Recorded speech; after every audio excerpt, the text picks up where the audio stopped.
My name is Nan Orrock, and I'm elected to the Senate here in Atlanta. I've been doing public policy as an elected official since the late 80s and have a background in civil rights and labor. I go to a tire shop in my neighborhood, and I've gone there for years, really. They've got great staff there and very great customer service.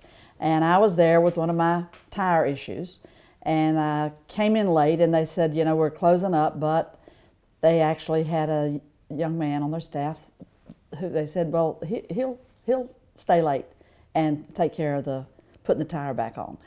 I started asking him questions because he had an interesting accent, and little did I know all the strains of accent that he had, but we started talking before he ever worked on the tire. And then afterward, our conversation outside, after everything was done, and I had my keys and my car was ready to go, and he was outside waiting for a ride, and we wound up having a very long conversation. She's very adamant about asking questions, getting her answer, as of course, you know. At first, I say, what do you want? You know, I'm very on the defense of people, you know, and especially my background, being incarcerated and stuff. And I had the shaved head back then with tattoos everywhere, and she actually spent her time to actually talk to me. And I said, this is exactly my situation, which is I'm in a transition center now. I've been locked up since I was 16 years old. And she was just amazed. I thought she was going to run away, but she was actually amazed and asked more questions, of course. So in the course of that, he made some reference to John Milton's Paradise Lost. We were really talking about metaphors. That's exactly right. How metaphors start, because how politics is really a lot about metaphors, where you can use one word and just change the mindset of a whole bunch of people. So we started talking about that, and then we talking about Paradise Lost. And I went, Paradise Lost? Where'd you read Paradise Lost?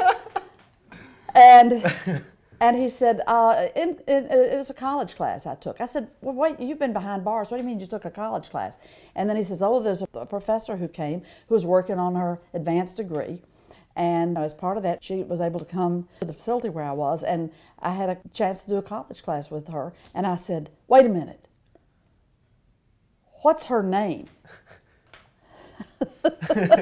And I said, I know her. He said, you don't know her. And just then, your bus picked you up. Yep. Your bus picked. I said, well, we're going to stay in touch, and I'm going to call her. And I hardly got out of the parking lot before I called Sarah. There's a big conversation going on in Georgia now about criminal justice reform with a lot of specifics to it. And you're kind of a poster child. Oh, man. No, you are, of someone who did what you could to get trained in behind bars, both taking college courses and taking shop. And then one of the people who was able to find employment. This is terrifically hard to do, but you're back in the community, you know, earning wages and training yourself, and you know, hopefully getting ready to go to college, and yeah, success story.